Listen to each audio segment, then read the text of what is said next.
Hello everyone, welcome to English classes UP board. Students, आज की video related है class 10th के syllabus से। क्लास 10th के सिलेबस में ग्रामर पोर्शन में एक क्वेश्चन आता है पंक्चुएशन से रिलेटेड। आज इस वीडियो में हम इसी टॉपिक के बारे में डिस्कस करेंगे। सबसे पहले ये जानना जरूरी है कि पंक्चुएशन क्या होता है।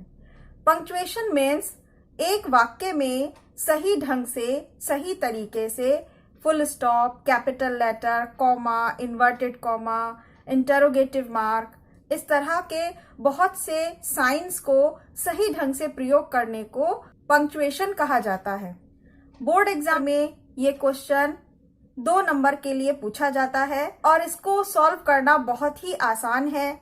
यहाँ आप अपनी स्क्रीन पर देख सकते हैं कि क्वेश्चन पेपर में इस तरह से एक ऐसा सेंटेंस लिखा होता है जिसमें कोई भी पंक्चुएशन मार्क नहीं लगा होता, कैपिटल लेटर्स का ध्यान नहीं देते, कोई full stop, comma, inverted comma, question mark कुछ भी नहीं होता है। तो आपको सिंपली इस सेंटेंस में सही जगह पर, सही तरीके से, जहां जिस चीज की जरूरत है उस निशान को, उस साइन को इस सेंटेंस में लिखना होता है।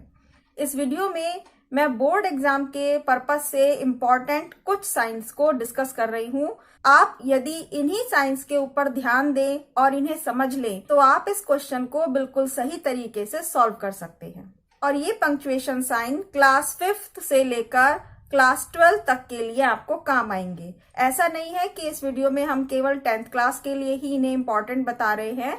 ये पंक्चुएशन साइन क्लास 5 से लेकर क्लास 12 तक के लिए बराबर रूप से इम्पोर्टेंट है। इस वीडियो से देखकर क्लास 6 से लेकर क्लास 12 तक के बच्चे पंक्चुएशन को आसानी से सीख सकते हैं। और नेक्स्ट वीडियो में मैं कुछ सेंटेंसेस को सॉल्व करके आपको पंक्चुएशन के बारे में और ज्यादा बताना चाहूंगी। तो आइए स्टार्ट करते हैं पंक्चुएशन के लिए कुछ इम्पोर्टेंट साइंस को पढ़कर। पंक्चुएशन में हमारा सबसे पहला पॉइंट है कैपिटल लेटर्स। कैपिटल लेटर्स का मीनिंग है बड़ा अक्षर। अंग्रेजी की वर्णमाला के अक्षर को बड़े अक्षरों में लिखना। वाक्य में कैपिटल लेटर्स लिखने का एक तरीका है, इसका एक अलग नियम है। सबसे पहला नियम है कि प्रत्येक वाक्य के पहले शब्द का पहला अक्षर कैपिटल लेटर लिखते हैं। जैसे यहाँ पर हम एक वाक्य लिख रहे हैं तो हम सबसे पहला अक्षर कैपिटल लेटर बनाएंगे। जैसे कि इस वाक्य में he is going to school वाक्य में हमने एच अक्षर को बड़े अक्षरों में कैपिटल लेटर में लिखा है। तो आप ये बात हमेशा याद रखिएगा कि जब भी कोई सेंटेंस आप शुरू करें लिखना, तब आप पहला अक्षर कैपिटल जरूर बनाएं। कैपिटल लेटर बनाने का दूसरा नियम यह है इन्वर्टेड कॉमास। जो इस प्रकार के इन्वर्टेड कॉमा लिखते हैं हम, उसके अंदर वाला पहला अक्षर कैपिटल लेटर में लिखते हैं। जैसे ही सेड, यहाँ से ये वाक्य शुरू हुआ, इसलिए देखिए यहाँ पर एच कैपिटल लिखा है। इसके बाद ये इन्वर्टेड कॉमा बनाया गया है। इन्वर्टेड कॉमा के बाद जो वाक्य शुरू होता है वह भी कैपिटल लेटर से स्टार्ट होता है। जिस प्रकार हमने इन्वर्टेड कॉमा के अंदर लिखा हुआ यह वाक्य कैपिटल लेटर से शुरू किया है, यहाँ टी हमने बड़े अक्षरों में लिख दिया। कैपिटल लेटर लिखने का तीसरा नियम है प्रत्येक प्रॉपर नाउन। प्रॉपर नाउन का मीनिंग किसी भी व्यक्ति का नाम का पहला अक्षर कैपिटल लेटर में लिखते हैं। जैसे पूजा, पूजा एक नाम है, यहाँ पर हम पी अक्षर, जो पी लेटर है, इसे कैपिटल में लिखेंगे। राहुल, राहुल को हम लिखते समय जो पहला अक्षर है इसका आर, इसे कैपिटल लेटर से लिखेंगे। इसी प्रकार से मोहित, मोहित का पहला अक्षर एम कैपिटल लेटर में बनाएंगे। नेक्स्ट, कैपिटल लिखने का नंबर 4 रूल है पुस्तकों, समाचार पत्रों, लेखकों, पर्वतों, नदियों, प्रमुख ऐतिहासिक घटनाओं, दिनों, महीनों के शब्दों का पहला अक्षर कैपिटल लेटर में लिखते हैं। इन सभी नामों को आप याद रखिएगा कि किन किन चीज़ों के नाम हमें कैपिटल लेटर से लिखने होंगे। जिस प्रकार से ये प्रॉपर नाउन, किसी भी व्यक्ति का नाम, अगर वाक्य के बीच में भी किसी भी व्यक्ति का नाम आता है तो हम कैपिटल लेटर से लिखते हैं। उसी प्रकार से इन सब चीज़ों का नाम भी अगर वाक्य के बीच में भी आ रहा है तब भी हम उसे कैपिटल लेटर से स्टार्ट करेंगे, कैपिटल लेटर से ही लिखेंगे। जैसे कि यहाँ ये धार्मिक पुस्तक है द रामायण, तो हमने इसमें दा भी लगाया है और टी कैपिटल, और रामायण किताब का नाम ये भी हमने आर कैपिटल लेटर लिखा है। समाचार पत्र का नाम ये द हिंदुस्तान टाइम एक न्यूज़पेपर है, इसीलिए इसके सभी शब्दों को हम कैपिटल लेटर से स्टार्ट करेंगे। द में टी कैपिटल, हिंदुस्तान में एच कैपिटल और टाइम्स में टी कैपिटल बनाया गया है। इसी तरह से दिनों के नाम, महीनों के नाम और पर्वतों के नाम में भी पहला अक्षर कैपिटल लिखा गया है। जैसे मंडे का एम कैपिटल, अप्रैल का ए कैपिटल और हिमालयाज का एच कैपिटल। द हिमालयाज लिखा गया है तो इसे टी कैपिटल से हम बनाएंगे। कैपिटल लेटर्स का आगे नियम है 5वां, आई या ओ अकेले आए तो इन्हें कैपिटल लेटर में लिखते हैं। जैसे यहाँ पर वाक्य की स्टार्टिंग हो रही है तो यहाँ आई कैपिटल लिखा। सेड दैट आई वॉज, यहाँ ये आई वाक्य के बीच में आ रहा है, लेकिन हम ये अकेला है, सिंगल आई है, मैं के लिए प्रयुक्त हो रहा है, तो हम इसे कैपिटल लेटर से लिखेंगे। वॉज गोइंग होम, ये सेकंड सेंटेंस उदाहरण के लिए दिया गया है। यहाँ ओ अकेला है, सिंगल ओ लिख रहे हैं, जैसे अरे की भावना के लिए, तो ओ को यहाँ कैपिटल लिखेंगे। Brother has come, capital letter बनाने का ये लास्ट रूल है। नंबर 6, संक्षिप्त शब्द छोटे रूप में जब नाम लिखे जाते हैं एवं नाम के सभी अक्षर जो बिंदु के बाद लिखे जाते हैं उन्हें कैपिटल लेटर से लिखते हैं। जैसे बीए, बीए का मतलब इसकी फुल फॉर्म होती है bachelor of arts. Full form ना लिखकर जब हम इसे संक्षिप्त छोटे रूप में लिखते हैं तो बीए लिखते हैं, लेकिन बी और ए को एक साथ नहीं लिखना, यहाँ डॉट लगानी है और इन दोनों अक्षरों को कैपिटल लेटर में लिखा जाएगा। अब ये नेक्स्ट है एलएलबी, ये नाम आपने सुने होंगे, ये डिग्रीज के नाम हैं, तो आप इसमें एल कैपिटल और बी भी कैपिटल लिखेंगे और बीच में डॉट्स जरूर आएंगे। नेक्स्ट है एमए, जिस तरह से बीए उसी तरह से एमए भी, एलएलबी भी, ये सभी डिग्रीज के नाम हैं जिन्हें शॉर्ट में लिखा जाता है, तो आप ध्यान रखिएगा कि इन्हें कैपिटल लेटर में लिखना है और इनमें डॉट का प्रयोग भी जरूर करते हैं। कभी कभी हम किसी व्यक्ति के नाम को भी शॉर्ट में लिखते हैं, जैसे यहाँ लिखा गया है आर के मिश्रा, तो आर और के ये दोनों अक्षर कैपिटल लेटर बनाए जाएंगे और उनके बाद डॉट लगाई जाएगी, और नाम का पहला अक्षर तो कैपिटल बनाते ही हैं। कैपिटल लेटर के बाद पंक्चुएशन का सेकेंड इंपॉर्टेंट रूल है फुल स्टॉप। इंग्लिश में वाक्य के अंत में जब वाक्य कंप्लीट हो जाता है तो उसको हम फिनिश दिखाने के लिए फुल स्टॉप का प्रयोग, एक बिंदी का प्रयोग करते हैं, एक डॉट लगा देते हैं।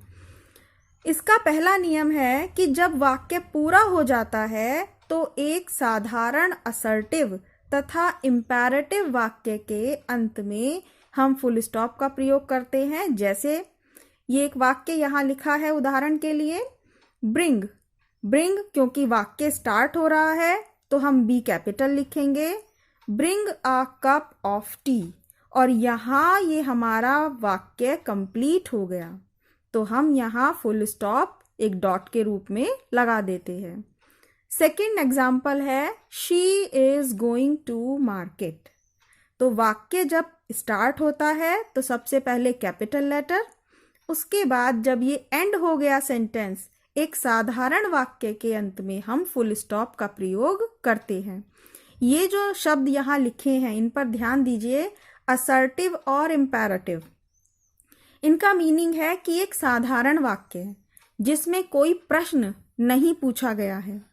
तो जो साधारण वाक्य होते हैं तो उन्हें हम फुल स्टॉप से बताते हैं। जिनमें प्रश्न पूछा जाता है तो इंटरोगेटिव मार्क आता है, जिसके बारे में हम अभी आगे पढ़ेंगे। फुल स्टॉप से रिलेटेड सेकंड रूल है संक्षिप्त रूप वाले अक्षरों के अंत में। जैसा कि अभी इस वीडियो में हमने कुछ समय पहले पढ़ा था BA, जो ये संक्षिप्त रूप वाले शब्द लिखे जाते हैं उनमें हम हर एक अक्षर के बाद डॉट का प्रयोग, इस फुल स्टॉप का प्रयोग करते हैं। BA तो आप जानते ही हैं, डॉक्टर। नेक्स्ट है ये डॉक्टर। डॉक्टर को शॉर्ट में लिखते समय हम D कैपिटल बनाते हैं और उसके बाद डॉट का प्रयोग करते हैं, जिसे आप फुल स्टॉप भी कह सकते हो। MSc भी एक डिग्री का नाम है, M कैपिटल है और उसके बाद एक और फुल स्टॉप। फिर SC मतलब साइंस को शॉर्ट में लिखा गया है SC, तो इसके बाद भी हम फुल स्टॉप डॉट का प्रयोग करेंगे। नेक्स्ट रूल पंक्चुएशन में है कॉमा। एक छोटा सा इस तरह का साइन, ये कॉमा कहलाता है। एक ही पार्ट्स ऑफ स्पीच के कई शब्दों को अलग अलग करने के लिए इसका प्रयोग करते हैं। इसका एग्जाम्पल देखिए, my sister gave a book, comma, a pencil, comma, a colour box and some papers. एक ही वाक्य में हमने बुक, पेंसिल, कलर बॉक्स इन सबको अलग करने के लिए कॉमा का प्रयोग किया है। मेरी बहन ने गेव दिए, अ बुक किताब, पेंसिल, कलर बॉक्स रंग का डब्बा एंड सम पेपर्स। तो इन सभी चीजों को, इन सभी वस्तुओं को अलग अलग बताने के लिए हमने कॉमा का प्रयोग किया है। कॉमा में सेकंड रूल है किसी का नाम लेकर पुकारने और उससे संबंधित बात कहने पर उस नाम के बाद कॉमा का प्रयोग करते हैं। किसी का नाम लेकर पुकारना, जब हम किसी वाक्य से पहले किसी का नाम पुकारते हुए उस वाक्य को कहते हैं या उसी से संबंधित कोई बात कहते हैं तो हम कॉमा का प्रयोग करते हैं। जैसे राम को हमने पहले आवाज लगाई राम, फिर comma, come and do this work और लास्ट में फुल स्टॉप। यहाँ राम को बुलाने के लिए हमने उसके बाद फिर कॉमा को दर्शाया है। यहाँ राम को बुलाने का आभास कराने के लिए हम उसके बाद कॉमा का प्रयोग कर रहे हैं।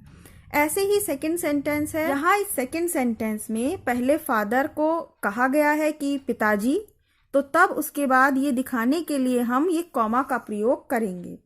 Father tell me a story, मुझे एक कहानी सुनाइए। कॉमा के लिए थर्ड रूल है केस इन अपोजिशन।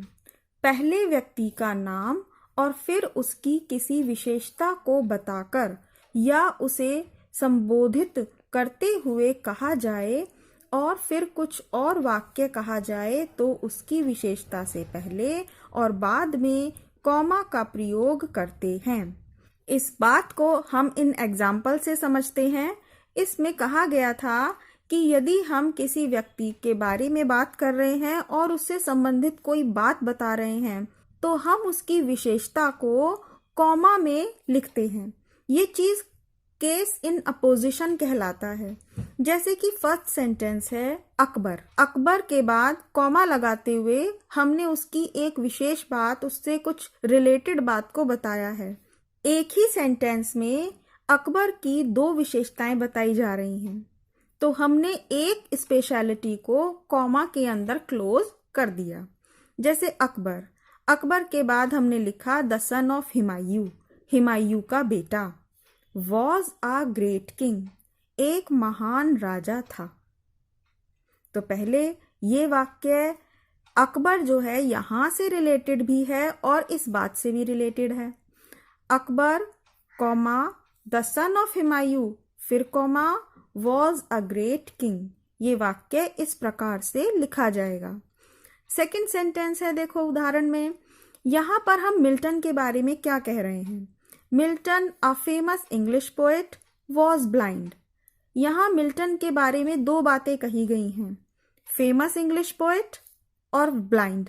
वह एक प्रसिद्ध इंग्लिश कवि थे और ब्लाइंड भी थे। तो हम यहाँ जो उनकी फर्स्ट स्पेशलिटी, फर्स्ट उनसे रिलेटेड जो बात है उसको कॉमा में लिखेंगे, शुरू में भी कॉमा और एंड में भी comma. Milton a famous English poet, comma close किया और फिर वॉज ब्लाइंड। मिल्टन एक प्रसिद्ध अंग्रेजी कवि अंधे थे। तो उम्मीद है आप ये समझे होंगे कि ये कॉमा किस प्रकार से लिखना है। अब कॉमा से रिलेटेड नेक्स्ट नंबर 4 रूल है yes, no, please, thank you आदि शब्दों को वाक्य के दूसरे शब्दों से अलग करने के लिए हम इस कॉमा का प्रयोग करते हैं।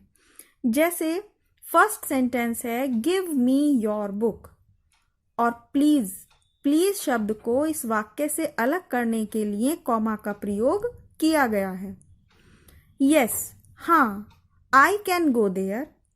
तो समझ रहे हैं आप, यहाँ यस के बाद कॉमा, कॉमा मतलब एक आधा विराम। जब हम वाक्य में थोड़ा रुकते हैं तो ये कॉमा को यूज किया जाता है। यस, हाँ, आई कैन गो देयर, मैं वहां जा सकता हूं। ऐसे ही थर्ड सेंटेंस नो, नो के बाद comma, this is not your book, यह तुम्हारी किताब नहीं है। तो यहाँ नो इस वाक्य से अलग करने के लिए हम कॉमा का प्रयोग करेंगे। कॉमा में नंबर 5 रूल है तारीख को सन से अलग करने के लिए। जब हम डेट लिखते हैं इस तरह से, जब कभी हम इस तरह से डेट लिखते हैं तो हम तारीख को, डेट को सन से अलग करने के लिए कॉमा का प्रयोग करते हैं। जैसे यहाँ एग्जाम्पल में लिखी है अक्टूबर 2, कॉमा लगाया 1969।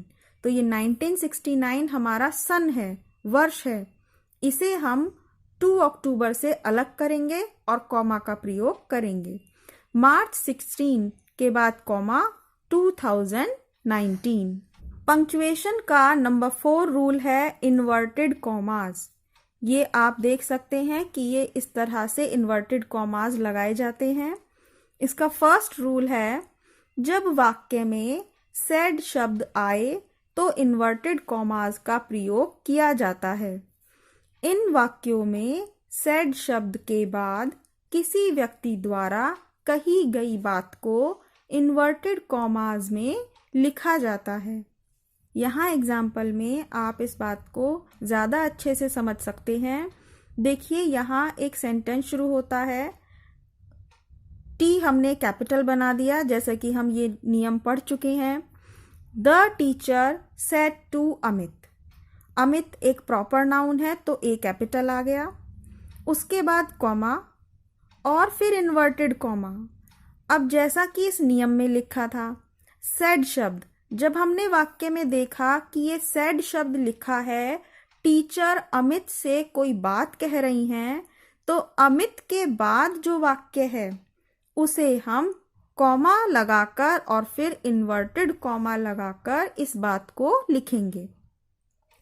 और जैसा कि अभी हमने इसी वीडियो में आपको बताया है कि इन्वर्टेड कॉमा के बाद जो पहला अक्षर, पहले शब्द आएगा उसका पहला अक्षर कैपिटल लेटर लिखना होता है। सबसे पहले तो इसी बात को हमें ध्यान रखना है कि जब भी सेड शब्द आएगा, जो बात कही गई है उसे इन्वर्टेड कॉमा में लिखना है। You have completed your homework, और इस वाक्य के पूरा होने के बाद इन्वर्टेड कॉमा क्लोज कर देंगे। ये रूल बोर्ड एग्जाम के लिए सबसे ज्यादा इम्पॉर्टेंट रूल है। अब देखिए सेकंड सेंटेंस, इसमें you should come to school, said he, उसने कहा तुम्हें स्कूल आना चाहिए। तो जब हमने ये देखा सेंटेंस में सेड शब्द लिखा है तो हम इसमें इन्वर्टेड कॉमा का प्रयोग करेंगे, लेकिन कहाँ करेंगे? ही के द्वारा कही गई बात को। ही सेड, उसने कहा, लेकिन जो बात कही है अब वहां से आप इन्वर्टेड कॉमा शुरू कर देंगे। तो ये बात शुरू में लिखी है तो आप यहीं से इन्वर्टेड कॉमा लगा देंगे। You should come to school, inverted comma close, said he और फुल स्टॉप। पंक्चुएशन का नेक्स्ट रूल है number 5, interrogative mark. Interrogative mark हम सभी जानते हैं, प्रश्नवाचक चिन्ह।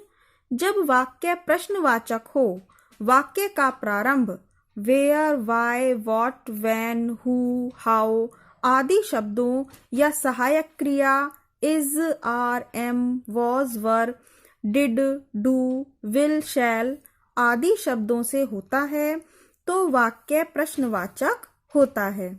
ऐसे में वाक्य के अंत में ये प्रश्नवाचक चिन्ह का प्रयोग करते हैं। जैसे फर्स्ट सेंटेंस है वेयर वॉज ही बोर्न, उसका जन्म कहाँ हुआ था। वेयर मीन्स कहाँ, यह शब्द हमसे प्रश्न पूछता है कहाँ, तो ऐसे वाक्य के अंत में हम प्रश्नवाचक चिन्ह का प्रयोग करते हैं। सेकंड सेंटेंस है when are you coming home, तुम घर कब आ रहे हो। तो ये व्हेन, ये भी एक प्रश्नवाचक शब्द है, इसलिए इस वाक्य में प्रश्नवाचक चिन्ह का प्रयोग किया जाएगा। पंक्चुएशन का लास्ट इंपॉर्टेंट रूल नंबर 6 है एपोस्ट्रोफ साइन। एपोस्ट्रोफ साइन होता है ऊपर की तरफ कॉमा लगाना। कॉमा होता है नीचे लाइन में, लेकिन एपोस्ट्रोफ साइन ऊपर लगाया जाता है। लगता ये कॉमा के समान ही है, जैसे कॉमा होता है, लेकिन कॉमा कहते हैं नीचे लाइन में लगाने को, और ऊपर एपोस्ट्रोफ साइन। नाउन का पॉजेसिव केस दिखाने के लिए जब किसी वस्तु पर किसी व्यक्ति का अधिकार दिखाना होता है तब हम इसका प्रयोग करते हैं। जैसे राम्स बुक, राम की किताब। ये जो एपोस्ट्रोफ एस है इसका मीनिंग है का या की या के। राम की किताब, ऊपर कॉमा लगाया है इसी संबंध को दिखाने के लिए कि यह किताब किसकी है, यह वस्तु किसकी है, राम की। तो ऊपर कॉमा लगाकर एस लिखने को हम कहते हैं एपोस्ट्रोफ एस। सेकेंड एग्जाम्पल है फादर्स ऑफिस, पिताजी का ऑफिस। तो यहाँ पर पिताजी का ऑफिस से रिलेशन है, किसका ऑफिस है, पिताजी का। तो हम यहाँ फादर ऊपर एपोस्ट्रोफ साइन फिर एस लिखने के बाद इस तरह से लिखते हैं। सेकेंड रूल है जब किसी शब्द को संक्षिप्त रूप में लिखना हो। अक्सर सेंटेंस में जब डू नॉट का प्रयोग होता है तो इस तरह से छोटा संक्षिप्त रूप लिखते हैं जिसे हम पढ़ते हैं डोंट। ऐसा लिखने के लिए भी हम ऊपर ये कॉमा एपोस्ट्रोफ का प्रयोग करते हैं। इस तरह से लिखेंगे DON और फिर ये ओ नहीं लिखेंगे, नॉट का ओ नहीं आएगा, इसकी जगह हम एपोस्ट्रोफ साइन लगाकर टी लिख देते हैं और ये पढ़ा जाता है डोंट। ऐसे ही next it is. It is अलग अलग है और जब यहाँ इसको शॉर्ट फॉर्म में लिखेंगे तो इट के बाद ऊपर एपोस्ट्रोफ साइन और फिर एस। और यहाँ पर हैव नॉट है, हैव नॉट अलग अलग लिखा है। जब एक साथ संक्षिप्त रूप में लिखेंगे तो हैवंट बन जाता है, लेकिन ओ की जगह हम यहाँ एपोस्ट्रोफ का प्रयोग करते हैं। कुछ शब्दों को इस तरह से शॉर्ट में लिखा जाता है, जैसे ये THO और एपोस्ट्रोफ इस तरह से लिखकर छोड़ देते हैं और इसका मीनिंग होता है दो, यद्यपि। और नेक्स्ट है उदाहरण द ऑनरेबल। द ऑनरेबल को शॉर्ट में इस तरह से लिखते हैं एपोस्ट्रोफ का यूज करके, और कंप्लीट शब्द है ये HONOURABLE ऑनरेबल। तो आप देख सकते हो यहाँ इस स्पेलिंग में क्या गायब है, उसे नहीं लिखना और आपको एपोस्ट्रोफ का प्रयोग करना है। स्टूडेंट्स, आई होप आपको ये साइंस बहुत अच्छे से समझ में आए होंगे। आप अपने व्यूज मुझे वीडियो के कमेंट बॉक्स में लिखकर जरूर बताएं और नेक्स्ट वीडियो में मैं कुछ सेंटेंसेस को सॉल्व करके आपको पंक्चुएशन के बारे में और ज्यादा बताना चाहूंगी। तो प्लीज इस वीडियो को लाइक करना और चैनल को सब्सक्राइब करना नहीं भूलिएगा। नेक्स्ट वीडियो जल्दी ही आपके पास पहुंचेगी। Thank you very much.